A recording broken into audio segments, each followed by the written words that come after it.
Welcome back.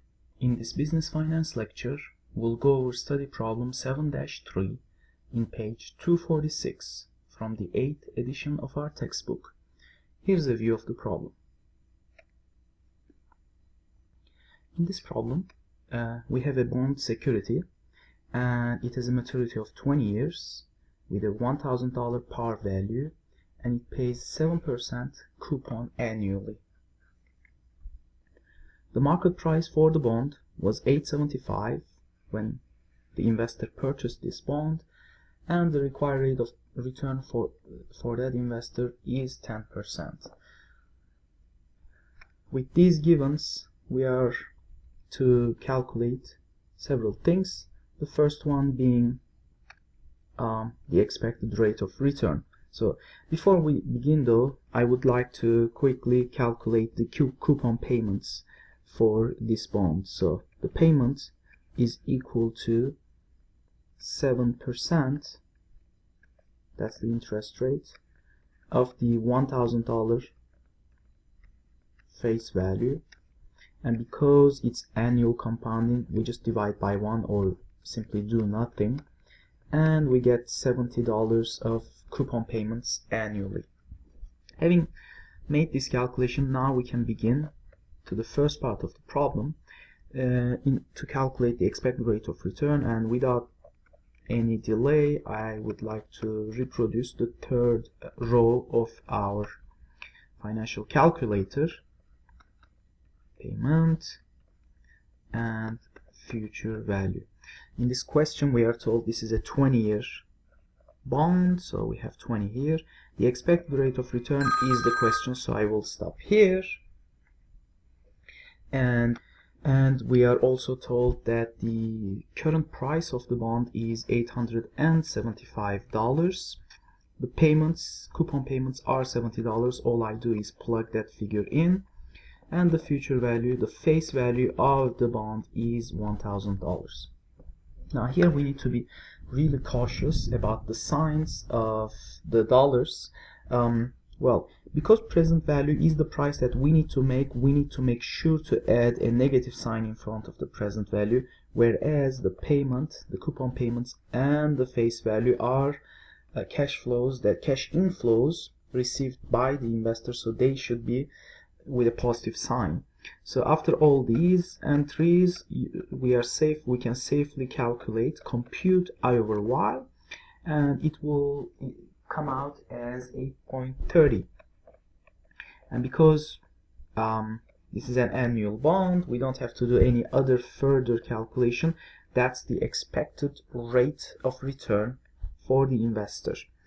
In the second part of the problem, part B, we need to determine the value of the bond for the investor.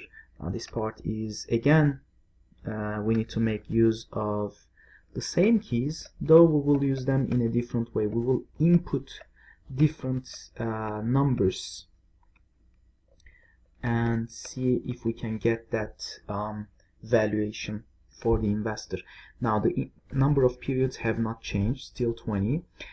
For the I over y, we will enter this time the required rate of return of the investor, which is 10%. The present value is the question mark. That will give us the valuation of the bond. Payment and future value has not changed. Sorry. So let me make a correction here. Okay, so let's move on. Oops. Let's use this pen. So this one has not changed, so that would still be $1,000. And at this step we can just go ahead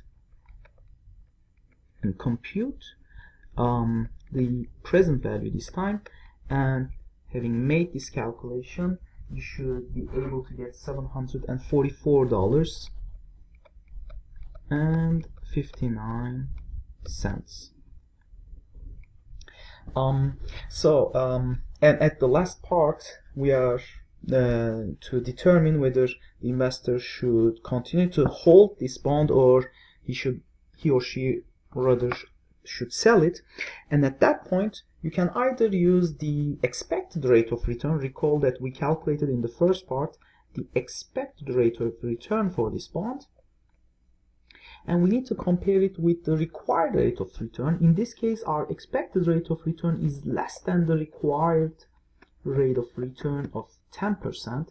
So just by merely focusing on the rates of return, we can confidently say that this bond is not expected to generate enough return for the investors. So by just looking at the interest rate, we can confidently say sell. There's also another option. We can simply look at the valuation, and in this case it is $744.59. So that's the value of the bond to the investor, and this figure is currently less than the market price. So the market price currently is $875. Oops, that's a dollar sign. And as you can see again, it is too expensive for us. So as such, we would prefer to sell the bond again. So that's a very important lesson for us. So you can make a decision of buying or selling a financial instrument either by focusing on the interest rate, or the rate of return, I should say, or the value of the bond, and then make a comparison between the value and the price, and then you should be able to say whether to buy or sell. In this example, this bond is too expensive. It's the right moment to sell it if you already own it. If you didn't buy it yet, it's better not to buy at the moment because it's too expensive. Supply and demand conditions make this bond too highly priced. That's not what we want. And that would be all. I believe that would complete our solution, and we are done.